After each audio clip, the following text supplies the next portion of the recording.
नमस्कार, himachalavhi.com का radio bulletin सुन रहे हैं आप। मैं हूं आपके साथ नेहा गुप्ता। इस बुलेटिन में हम बात करेंगे प्रदेश भर की तमाम बड़ी खबरों के बारे में, लेकिन सबसे पहले नजर डालेंगे सुर्खियों पर। हिमाचल में बढ़ते कोरोना मामलों पर सीएम जयराम चिंतित, सीमाओं पर पाबंदियां लगाने पर कहा जल्द लेंगे फैसला। सीएम जयराम ने दिए निर्देश, विभिन्न परियोजनाओं की समयबद्ध डीपीआर बनाएं अधिकारी।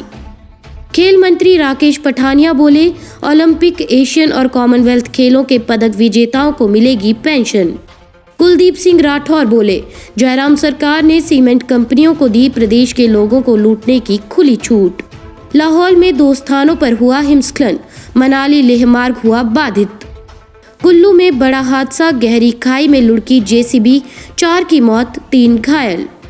हिमाचल में भारी बारिश बर्फबारी का अलर्ट, 21 जनवरी तक बारिश बर्फबारी की संभावना। अब समाचार विस्तार से। आपके स्वास्थ्य का प्रहरी, श्री बालाजी हॉस्पिटल, कांगड़ा, हिमाचल। हिमाचल में बढ़ते कोरोना मामलों पर सीएम जयराम ठाकुर ने भी चिंता जताई है। उन्होंने कहा कि अगले 2 से 3 दिन तक मामलों में अगर इसी तरह से इजाफा होता रहा तो समीक्षा बैठक की जाएगी, जिसमें इस पर कैसे अंकुश लगाया जाए उस पर चर्चा हो सकती है। वहीं कोरोना बंदिशों पर उन्होंने कहा कि हिमाचल में बढ़ रहे कोरोना मामलों को लेकर हिमाचल की सीमाओं पर पाबंदी लगाने का फिलहाल कोई औचित्य नहीं है। उन्होंने स्वास्थ्य विभाग और सभी जिला प्रशासन को कोरोना पर नजर बनाए रखने और भीड़भाड़ वाले क्षेत्रों में कोरोना नियमों की पालना को सुनिश्चित करवाने के निर्देश दिए हैं। उन्होंने कहा कि जल्द ही सरकार कोरोना रिव्यू करेगी और उचित निर्णय लिए जाएंगे। सीएम जयराम ठाकुर ने मंगलवार को बजट 2022-2023 की प्राथमिकताओं को अंतिम रूप देने के लिए दूसरे दिन के पहले सत्र में कांगड़ा और किन्नौर जिलों के विधायकों के साथ बैठक की। उस बैठक की सीएम जयराम ठाकुर ने स्वयं अध्यक्षता की। सीएम ने कहा कि ये बैठक अत्यंत महत्वपूर्ण है क्योंकि विधायकों को अपनी प्राथमिकताओं को प्राथमिकता देने और बजट के लिए अपने बहुमूल्य सुझाव देने का अवसर मिलता है। उन्होंने कहा कि वर्तमान राज्य सरकार ने पिछले 4 वर्षों के दौरान ये सुनिश्चित किया कि राज्य के हर क्षेत्र और समाज के हर वर्ग को प्रदेश सरकार द्वारा शुरू की गई कल्याणकारी और विकासात्मक योजनाओं का लाभ मिले। उन्होंने कहा कि महामारी के बावजूद राज्य सरकार ने प्रदेश में स्वास्थ्य अधोसंरचना को सुदृढ़ करने पर विशेष ध्यान दिया है। खेल मंत्री राकेश पठानिया ने मंगलवार को धर्मशाला में एक प्रेस वार्ता की।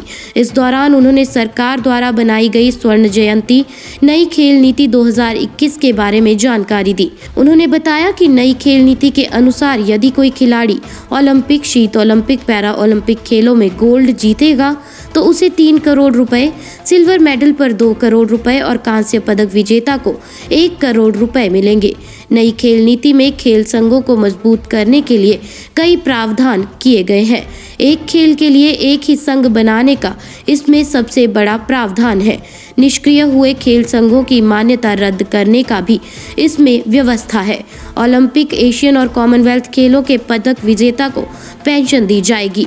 इसी के साथ अर्जुन अवार्ड, ध्यानचंद अवार्ड और राजीव गांधी खेल रत्न प्राप्त अवार्डियों को भी पेंशन मिलेगी व गांवों से शहरों तक नए स्टेडियम बनाए जाएंगे।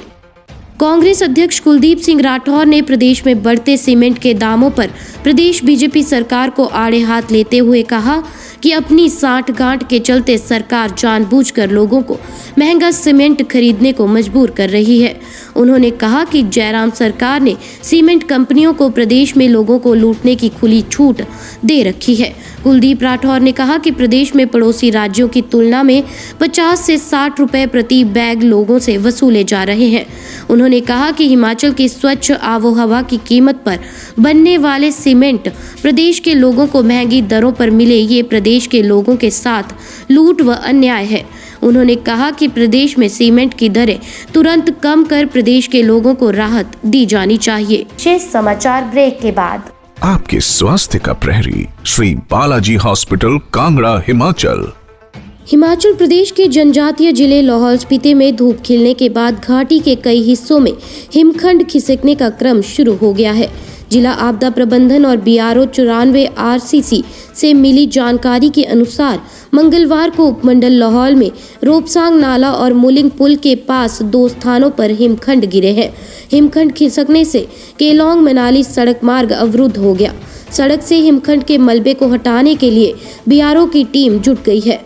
कार्यकारी उपायुक्त प्रिया नागटा ने बताया है कि हिमस्खलन होने से किसी तरह के जानमाल का नुकसान नहीं हुआ है। प्रशासन ने हिमखंड खिसकने वाले इलाकों में एहतियात के साथ सफर करने की हिदायत जारी की है। हिमाचल प्रदेश के कुल्लू जिले के बंजार में बड़ा सड़क हादसा हुआ है। हादसे में 4 लोगों की मौत हो गई है और 3 घायल हो गए हैं। उपमंडल बंजार की पंचायत मोहनी में गांव ग्राहों के पास एक JCB मशीन लगभग 300 फीट गहरी खाई में जा गिरी। हादसे के समय JCB पर चालक समेत 7 मजदूर सवार थे। सभी मजदूर बर्फबारी से बंद हुई ग्राहों सड़क को बहाल करने में जुटे थे।